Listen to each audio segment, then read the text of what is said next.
Every night is game night, episode 63, more card games. Woohoo!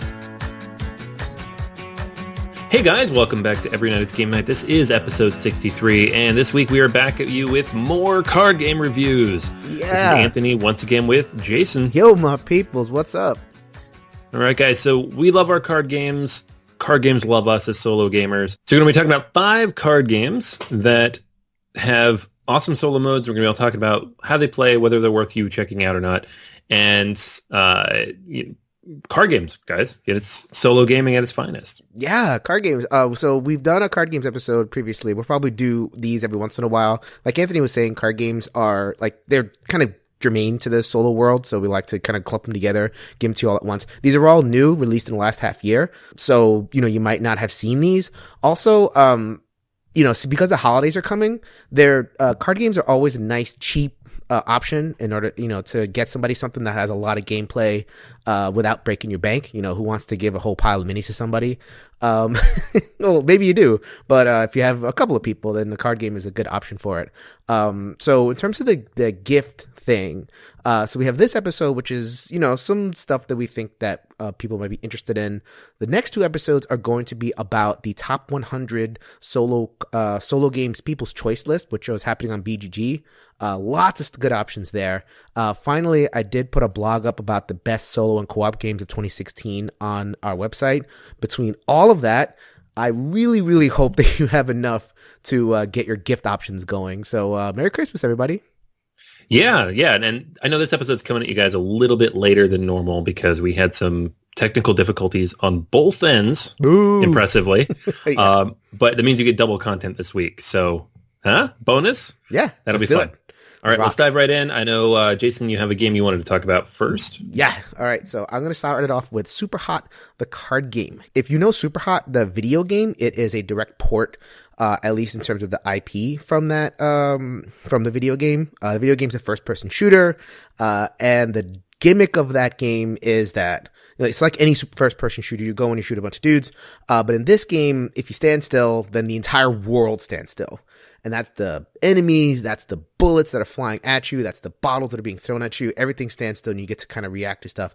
So really kind of quirky take on first-person shooter. People really like it.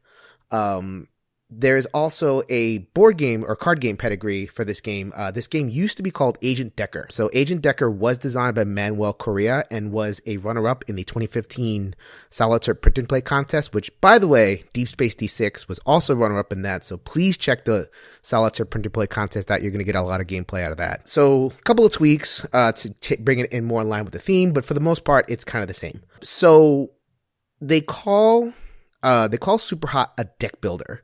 That's probably the thing that you're going to hear in terms of, what's this game in like a one word or one phrase jargony thing, like what this is. I don't think that's quite accurate. So you are doing sort of deck buildery things. So I'll explain that right now.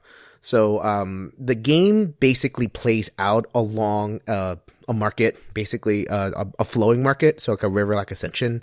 So you have 6 cards in the middle of the table, and those cards depict your obstacles. So like in the Super Hot game, you have duelist shotgun, you have pillars, you have tables, you're running through this kind of ever-changing landscape and, just shooting people.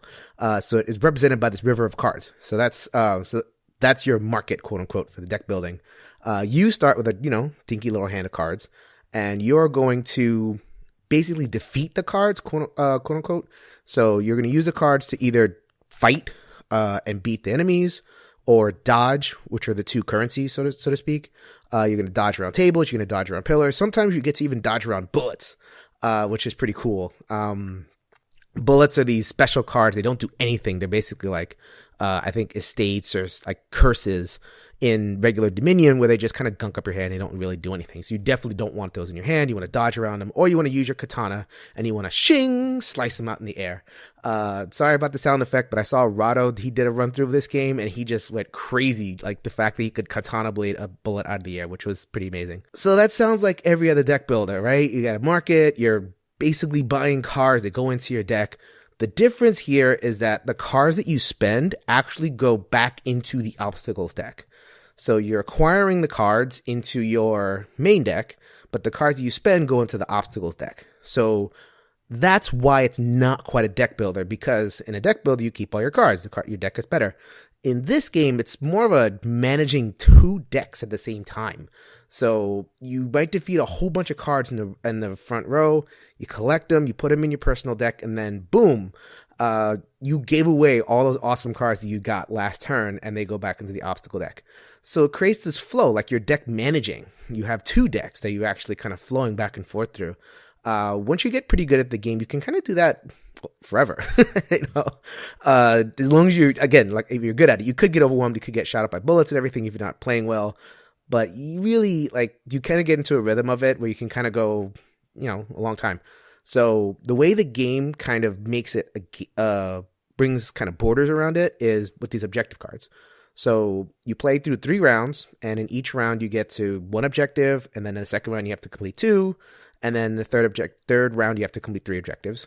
So the objectives are things like have 8 fight in a turn, or defeat 3 obstacles in a turn. Great, that's stuff you're going to be doing anyway, so that's cool. Some of the other obstacles, now I'm going to kind of transition to some of the things that I had about the game. Some of the goal cards say, okay, heal 3 bullets in your hand, right? So let's say you get bullets in your hand. You really can't do anything with them. They just kind of gunk up your hand. But if you heal them, you could, there's a special card called pliers. You can just kind of, pry them out of yourself or whatever it is. What that requires, though, is that you actually have bullets in your hand, which means that you kind of have to let enemies fire the bullets, get them in your hand, and then heal them. So in a way, what you're doing is kind of nerfing yourself in order to be able to complete the objective. Didn't quite love that part. I don't quite love when games do that, where it's like, okay, here's, you have, cure 7 wounds. Well, I have to get 7 wounds, or, come back from negative 10 points. It's like, well, that means I have to get down. I didn't totally love that. So the second thing I didn't love was that it's just a generally hard game to lose. So like I said, as long as you know how to manage the decks, as long as you know how to spend the cards, to get them into the objective decks, get the better cards into your hand and kind of flow, you could really play this game a long, long time. You might fill up with bullets, up, down, but I found it really hard to just kind of end the game. So in the game like that, fine, that's cool. But I want to be able to end it and just do it and, get a lot of different plays in. But games can kind of last a long time, especially if you get a lot of bullets in your hand, which means that you don't have room for the effective cards. Those are the cons. The positives, though, that deck flow mechanism was really cool. I haven't seen that in terms of a deck builder. You're doing deck builder things, but there's 2 different decks that you're managing, and you have to kind of remember what was in each deck. It's a very stylish game. There's some good decisions in the game. It's mechanically smooth on that end. Just the goal card, that the way they were implemented, that was kind of a miss for me. I think this game could have used a little bit more baking, a little bit more development time, just to kind of get the difficulty there, get the objectives to feel better. But it is cool. It is stylish. Anthony, have you ever played a game like that where there's 2 decks to manage? Not really, no. And it sounds kind of overcomplicated. Okay. It's definitely unintuitive. It took me a little, I had to watch a couple of playthroughs, and so I didn't quite get really I don't put my cards in my discard pile, I have to put them in the objective deck. So that was a little bit heady, but once I did get that, it ended up kind of not being as bad as all that. I like games that do interesting things with the cards once you purchase them, putting them in your discard pile and waiting however the hell long it takes for them to come out. Not as much fun as whatever you actually can do with the card, whether it goes directly into your hand or goes into a stack or goes into an objective deck, like you said. It's a cool idea. I like anything that kind of changes the core fundamental idea of a deck builder. But your description of this game, I'm just I don't know, man. It seems like it could go on for a really long time. It goes on a little bit longer than it should for what should be a light card game. Especially if you get the objectives that say heal those bullets. It's all right, I gotta wait for the bullets. Now I gotta wait for the pliers, which is only 2 of them in a deck. It's not a huge deck, but it's big enough. I think I have to. I will recommend it if you like the idea of a really funky take on a quote unquote deck builder. But for me, buyer beware. There are a couple of issues. All right. Well, I'm going to talk about a different deck builder. I'm going to talk about one that has you building words. This is the sequel slash prequel to Paperback, which, if you don't listen to Board Gamers Anonymous, we list it as one of our top word games, period. This is a refined version of that game. So it's from Tim Fowers and Jeff Beck made Word Domination, another word game I really like. And this game fixes pretty much all the mechanical issues that I personally had with Paperback. So it's going to be an interesting review. I don't think I'm going to convert anybody who hates word games with this game, but if you're in the middle of those two things, hardback might do the job. So the basic idea of the game is you're going to start out the game with 8 of the basic letters, so R, S, T, L, N, E, A, I, and then 2 random, fairly common letters, so P, O, B, etc. And then you are going to have 7 cards out at any time that you can purchase, and these are going to be in one of 4 different genres. So you have romance and adventure and horror, and they're all out there, and you can purchase these cards for a certain amount of cents. Each of the cards in your hand has either cents, money that it gives you, or points that it gives you. And you are trying to get to 60 prestige points. So Paperback, if you've played that, it has points, but it doesn't have a score tracker. What it has is kind of a countdown mechanic where once people purchase these special cards that represent the size of the word that you built, you move on to the next level. So you have to get to the point where somebody makes a 10-letter word, usually, which is decently difficult. So the game can drag on a little bit. Hardback fixes that. It has a score track. You just go up to 60. Everybody gets one more turn. Game over. So it's almost always the same length game, which I think is very, very important. Paperback could drag on a little bit, which is not great for a word game, especially if you have a bunch of people who don't build huge words. The other things this game does that I think are interesting is you do not have wild cards. You can turn any card into a wild card. So if you have a whole bunch of letters in your hand and 2 or 3 of them are useless, you flip them over. They don't give you any benefit when you play them, but they can be any letter you want. So you don't have to wait for those wild cards to come up. Has a cool push your luck mechanic. So you can build up ink that basically if you have more money than cards you want to purchase, you spend that money on ink. And then the ink lets you push your luck by drawing extra cards on your turn. So if you only have 5 cards on any given turn, but let's say you have, awesome letters like A, L, N, R, whatever, like things that you can make a word with no matter what else comes out. You press your luck, you draw 1, 2, 3 more cards, you build a much bigger word that does better stuff. You get these genre bonuses. So there's the 4 genres. If you play 2 cards from any one genre, you get a bonus. You also get these persistent cards, the timeless classic cards, that stay out permanently once you play them. And you don't have to add them to your word. You still get the bonus.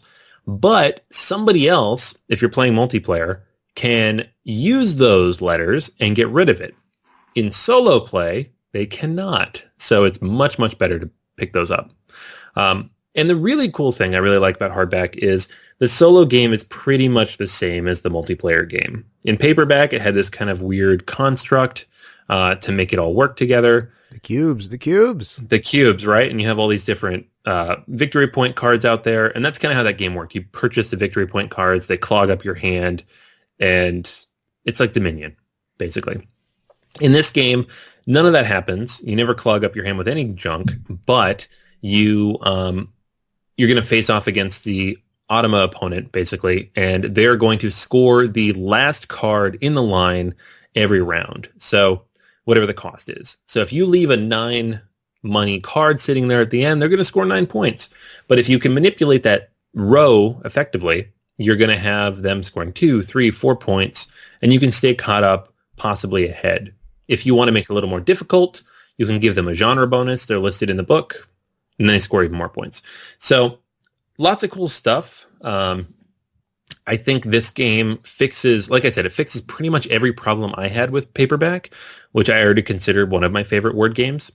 Now, is it worth going and picking up? Only if you like word games. It's still a word game at the end of the day. You still have to think up words. You have to put them together. You have to form something with the letters in your hand. Word Domination is a game I mentioned. It does not have a solo game unnecessarily, but it doesn't necessarily require you to be this genius with word, creation. Neither does this necessarily, but you really do have to build words. And if you don't like doing that, the game won't necessarily be fun. But mechanically speaking, this is a very tight, very well-constructed game. The solo version is awesome. It has great ways to level it up and make it harder. I'm having a lot of fun with this. I didn't play paperback as much, but this one I've been playing quite a bit since I picked it up. So word game people, highly recommend it. People in the middle, solidly recommend it. People who don't like word games, ignore everything I just said. It sounds more involved. Maybe it was just the verbal description, so I had a hard time kind of conceptualizing stuff, but it sounds like there was more going on than like paperback, which paperback's a pretty simple game. Yeah, it is definitely more complicated than paperback, but it's not like crazy complicated. The difference being that if you have extra money in your hand, you pick up these ink icons, tokens, and you can spend them to draw extra cards. And honestly, it removes a few things that just drag the other game down. So while they are new mechanics, they're not really new things. They're just, oh, remember that thing where if nobody could score an 8-letter word, the game lasted for an extra 20 minutes? That doesn't exist anymore. Instead, you do this. So it's really not that much more complicated, but there's more stuff to keep in your head. So, you know, if you were going to like add on the weight scale on BGG, I'd say you're adding like a 0.3. It's not huge. Okay. So that was Hardback by Tim Fowers. Tim Fowers and Jeff Beck. All right. Very cool. So now we are going to get back to a very famous designer in the solo game space, Friedman Freeze. We know him from Friday, which is probably one of the 3 or 4 seminal gateway solitaire games. He hasn't played in that space recently. He likes to make these bigger, crazy, all sorts of games, or like, you know, these little inventive things. But he has given us Finished, which is a Stronghold game release in the United States, 2F Spiele in Germany. And Finished is the follow-up to Friday. It is another pure solitaire card game. So as soon as I saw Friedman Freeze was added again, I'm like, all right, I got to go get this to the table. So the motif is barely there. I'll just mention it because it's kind of cute. It's an office worker who is trying to get their last task done before they leave at the end of the day. Oh my God, that is not adventurous. That is not anything. All it does is it creates like this neat little art schema, which across the 48 cards, which is basically the entire game, a deck of 48 cards, you could turn it into a flip book, and you could see this lady desperately trying to stay awake, just like nodding up and down. Really cute. So just, you know, that's a thing. It has nothing to do with the game itself. So we could just move on to mechanics. I love my theme, but yeah, nothing to see here. So, mechanics. It is a deck of 48 cards, and what you're trying to do is you're shuffling them up, and you're trying to just basically, over a series of rounds, put them in order from 1 to 48 again. Pretty simple stuff. So on your turn, you're going to draw 3 cards, and you're going to lay them out in a tableau called the present area. You're going to resolve some of the abilities in those cards. You know, every card basically has an ability of some kind, and I'll explain that in a second. But just to let you know what the flow of the game is, you're going to use the abilities, and then you're going to move all those 3 cards into a past area. The past area is basically the cards are just going to stay there in the same order or whatever it is. But it's basically a staging area for you to put them in the bottom of your deck, one at a time, precisely in a certain order. So put a pin in that. We're going to come back to that. That is really, really crucially important to understanding this game. So the way the game really works in terms of actions is that when the cards hit the present area, they do one of 2 things. One, they may give you a suite. So a suite token is something that in the theme kind of keeps the person awake, like to do more things. The game comes with a little suite, like they look like little bubblegum wrapper things. Or they have some sort of power on them. So the power lets you manipulate the orders of the cards. So that's where the real game is. So you get to yank cards out from the past area into the present area. You get to draw extra cards. You get to return cards to the deck and draw an extra card. So all this stuff that you can like manipulate the order of the cards. What you're trying to do desperately in this game is make sequential strings of cards so that if you move them into the past area, you're going to get extra suites, you get bonuses and all that kind of stuff. So like you're really like basically it's a million ways to try to put cards in order, which is kind of fun. If you're a puzzly person, you know, putting stuff in order is actually kind of cool. the way that the kind of framework of the game is that once you reveal card number 1, you remove it from the game and it goes into a separate score pile. And as you reveal sequentially from 1 up, you're going to remove those cards as well. Number 2, number 3, number 4, number 5, number 6. So once you get card 48 out into that score pile, you will win. How you lose is you're not going to happen during your first turn because you're just going through that deck and you're just not going to be able to string the numbers together. When card 48 hits the table and goes into the past area, you have to chuck a coffee token, which the game also comes with these little coffee tokens, back into the box, and you play resumes. That is basically a round tracker. If you get rid of all your coffee cups and you can't, chuck another one, then you lose. So you only have X amount of rounds, depending on how many rounds you want to give yourself. 7 in the very easy mode, 6, 5, and all that kind of thing. So that's kind of the essence of the game. When I mentioned before that you put the cards from the past area on the bottom of the deck in a certain mode or a certain order, that's the game. Like it is a memory game. Full stop. You really have to know what cards went into the order of the deck in order to be able to do anything in this game. Like I said, you want to be able to make these strings of numbers so that when you move them into the past area, you get a lot of sweeps, you get a lot of power activations, and you can't win without having a lot of powers at your disposal. So if you have 11, 12, 14, 15, you better know where in the deck 13 is. If it's anywhere near, you're going to want to use powers to be able to fish that 13 out and match it up with that string. So that requires remembering. I've been going into the cons first, so I will go into the cons first for this game. And I don't know if it's a con or not. It depends on who you are. So this game, I'll just say I like it. I'm going to keep it. I'm going to try to get better at it. But this game will ninja kick your short-term memory repeatedly. You right must in remember. The unmentionables, guys. Right in that STM, every single phase, especially if you have a turn where you're making a move and if you draw cards, you can make your present area pretty big, 9, 10 cards. You could boot stuff into a future area, which is more cards, above the present area. So if you can imagine, the present area in the middle, then above it is the future, below it is the past. So you have tons of cards out there. You're making a huge move. You have to remember this stuff or else you're just not going to do well. And you have to remember from turn to turn which sequences of numbers are sort of close together so you can get those sweets, where that 7 is, so that if you wanted to, let's say you had 1 to 5 in the deck and you wanted to get 6, 7, 8, you have to know where those are and you have to remember where those are, turn 3, 4, 5 in a row. And you're just searching your brain. And for me, I tried to use memory tricks. Okay, 6 is next to 37. So if I see 37, blah, blah, blah. So my short-term memory, I don't know about you, Anthony, but mine stinks. It is bad. I'm terrible at this game. I've won once. Yeah, better than me. The very easiest mode. The very easiest mode. Yeah. I gotta tell you, man, breaking the fourth wall a little bit here. We recorded this episode originally a week ago and I'd played it 3 or 4 times. I've played it several more times since. And God, come on, game. Still haven't gotten it. Still haven't got I'm so bad at it. It's bad. just I don't mind being bad at a memory game. It's fine. I know I have a bad short-term memory. It's that it's a 30 or 40 minute game. Yes. So I can't just reset and start over. I don't know that I've lost until not necessarily the last round, but maybe the second to last round, which is 30, 40 minutes in. Ugh. Yeah, it's a long game. It's a long game. And that is my other quote unquote con. Again, I don't when we used to card games, a lot of these card games that we're talking about, Super Hot, does not take that long if you get the right gold cards. Onirum, if you take out the shuffle time, takes no time at all.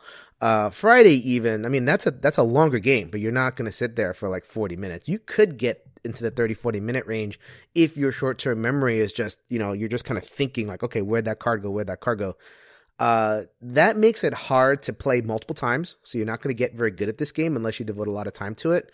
And it makes it hard to data dump. So by data dump, I mean, if you play once, you're going to have a cluster of numbers in your head. I cannot just sit there and play another game. I will remember those previous numbers and they'll carry over to that second game. So no, I play it once. It doesn't work out. I will move on to the next thing. I have read BGG reviews people who just have moderately good memories and they just have a great time with it. And there's a lot of fun here. The mechanisms are so smooth, so tight. The iconography is so clear as to what each action does. So like if you yank 2 cards out of the past area, or draw a card and take one of your cards and put it back on top of the deck, that is represented so clearly on the icons in different cards. So smooth. And then the actions themselves, they don't feel like overpowered. And I know you're going to get a lot of cards out there, but I never felt lost. The only thing is the memory thing. If you don't have a short-term memory like Anthony over here or like me, and you don't enjoy the challenge, then run away. Just don't do it. Just like with Anthony and the word game thing. Like if you don't enjoy that part of it, then don't even look. It's not like Friday. I think Friday has a more universal appeal. Which is why it's the most famous game. This game will not have the universal appeal, Friday. I can tell you that right now. But it is smooth, and if you have any time of short-term memory, I think you'll have a good time with Finished by Friedman Freeze. I 100% agree. Yeah. Like, if somebody asked me right now, I would say, do you like memory games? And if they said anything but, oh, yeah, I love them, I'd say, don't buy this game. It's no good. I didn't know you had played so many games after we recorded the first one. I played like 2 or 3 more times. Like you said, you can't play more than one in a night, but it's a game where I'm like, it's good. It's well made. I want to like it. I love Friday. Friday's one of my favorite games. I don't think this one's going to stick around for me because I don't think I'm going to get to the point where I'm actually any good at it. It's painful.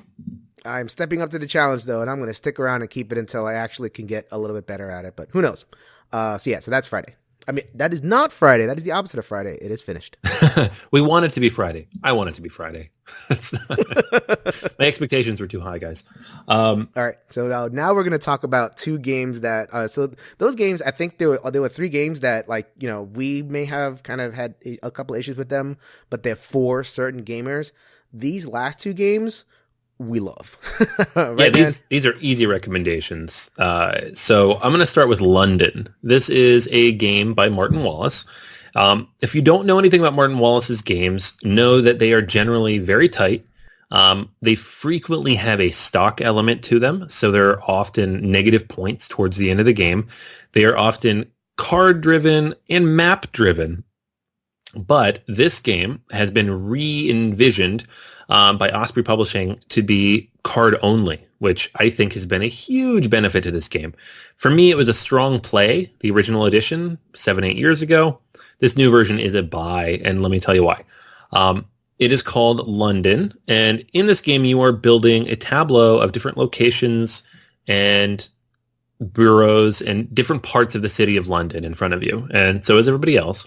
And the goal of the game is to get the most victory points, but there are a few different ways that you get them and lose them. So you have 4 different actions on your turn. You can play a card into your tableau. You're going to have a hand of cards. They each have a different suit, which is also a color. And when you play one down in front of you, you have to discard one. When you discard one, it goes onto the board in front of everybody, which means they can actually pick up that card on their next turn when they draw a card. So keep in mind what you discard. The second action you can take is to buy a borough. So there are 3 boroughs out there at any time. These cost a little bit more. They cost usually between 5 and 8 pounds, and they have 3 different benefits. Usually they'll let you draw cards, score points, and remove poverty, which I'll get to in a second. They often also have a special ability and an action that activates when you run your city, which is the third action you can take.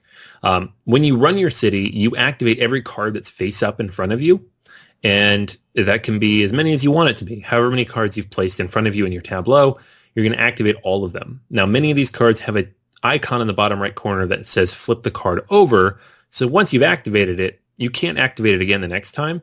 It's face down, and you can build on top of that again. This is important, and I'll tell you why in a second. The fourth action you can take is to draw 3 cards. So if your hand's empty, draw up cards, that's your turn. So the 2 things that are most important here to know. Poverty. Poverty happens when you run your city, most of the time.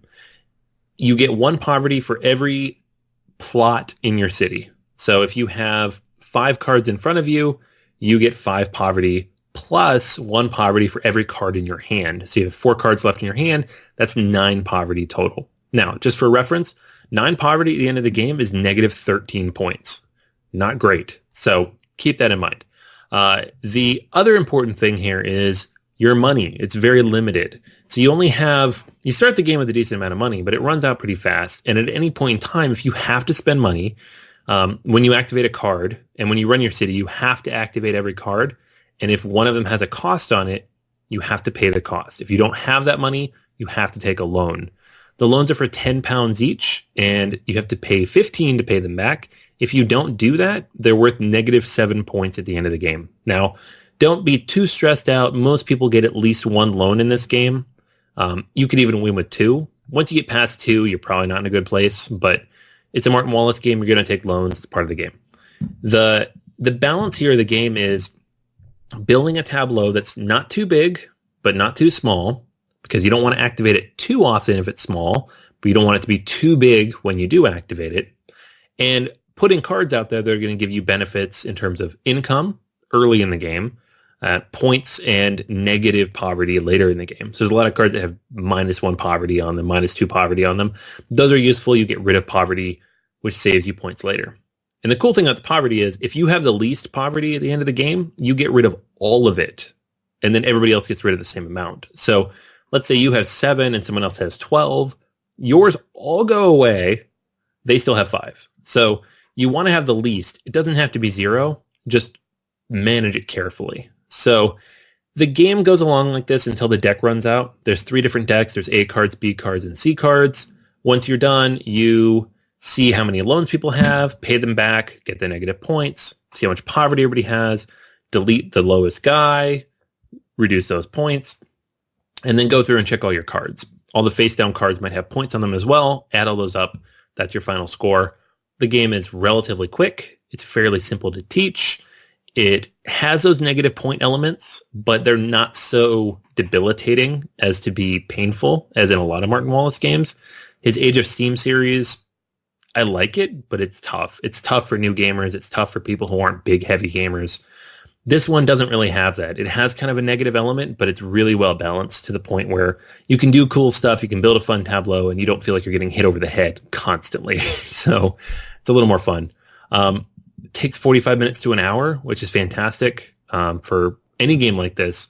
And honestly, like with the upgrades Osprey made here, from artwork to graphic design to streamlining the game, there was a whole board and area control element that they just got rid of and replaced with a deck of cards. Love that. It made it so much more accessible. This game is fantastic. It's one of my favorite stock loan-based poverty type games.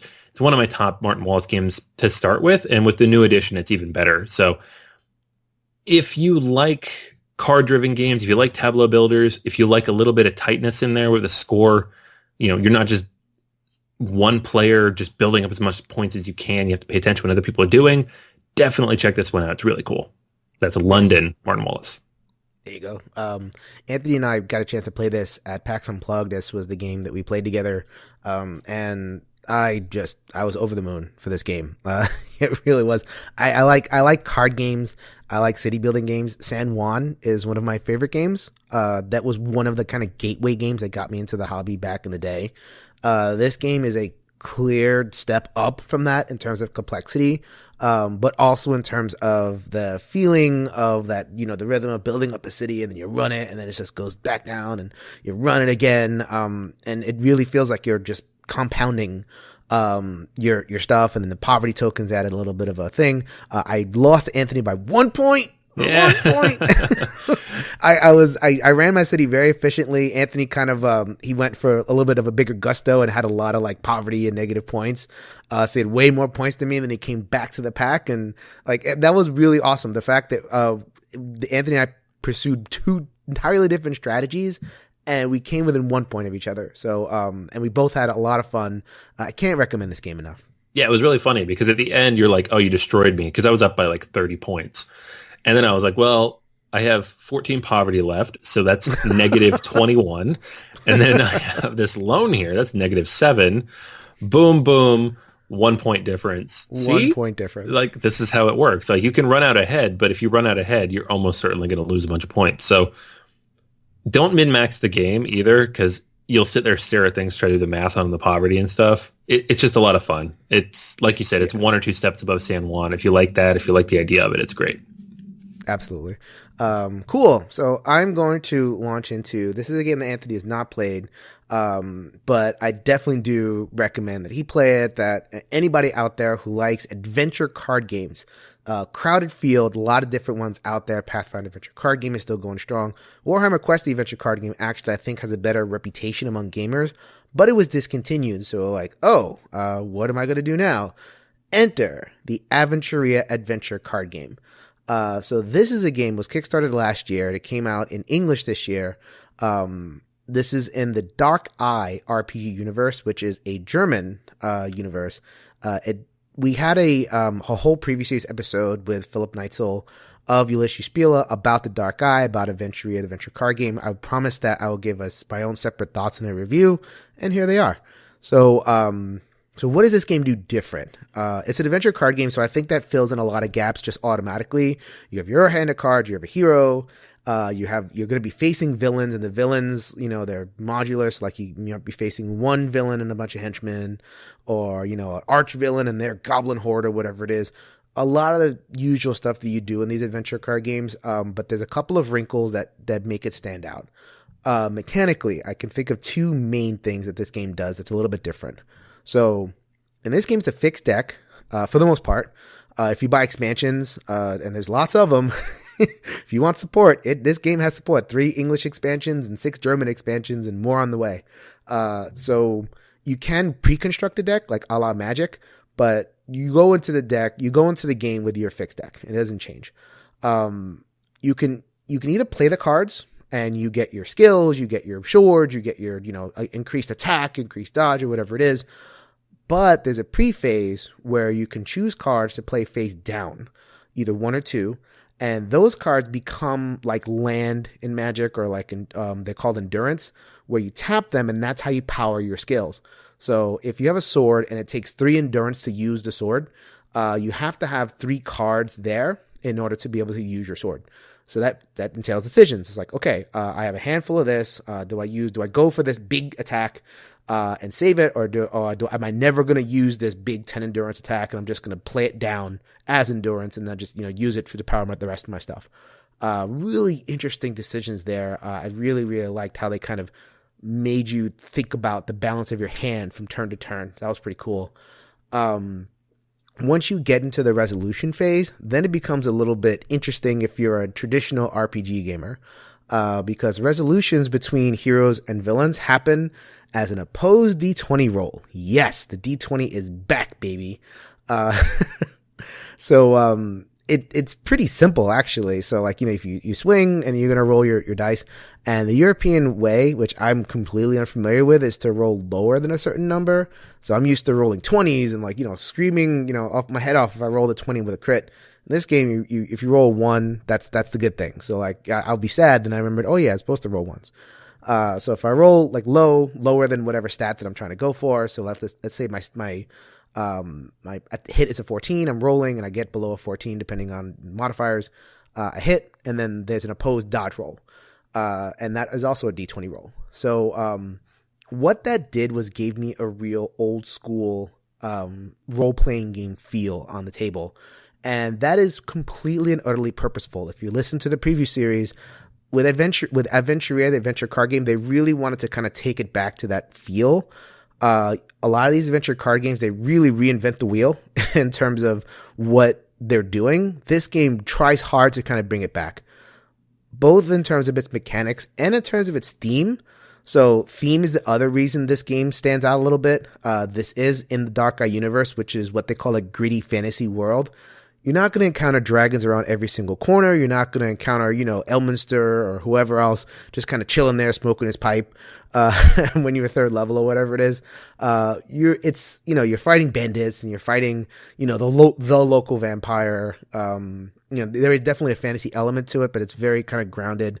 Magic is still like this wondrous thing. And it's just a really well realized world. lots of detail. They're always releasing content for this. They have like a newsletter and stuff like that.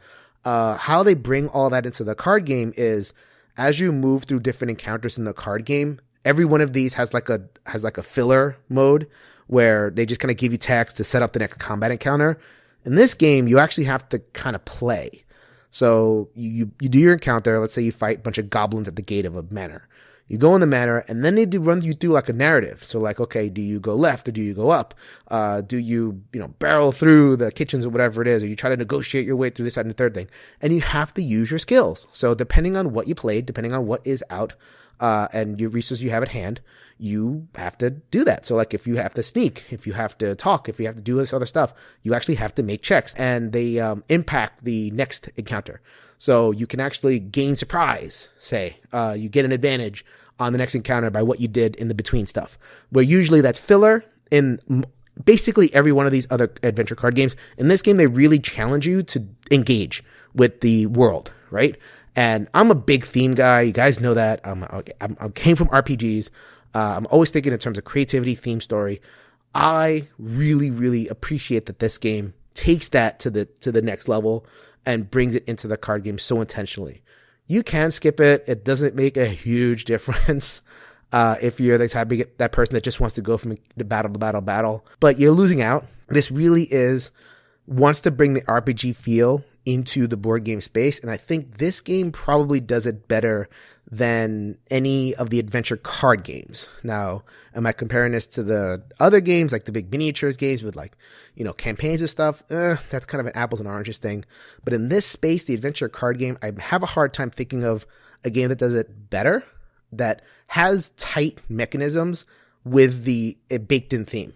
The barriers that I might see people having with this game, one, it is the gritty, realistic fantasy, so some people might want that more kind of high fantasy thing, in which case, you're probably better off looking at another product.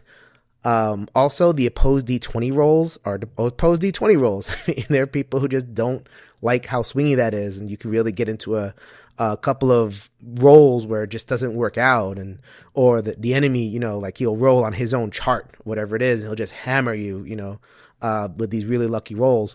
That's just part of the game, and that's part of the RPG experience, for better or for worse. If you don't like that either, then this, you might want to take a look. But I do like that. I do like the story aspects of it. I plan on keeping it around in my collection, showing some people.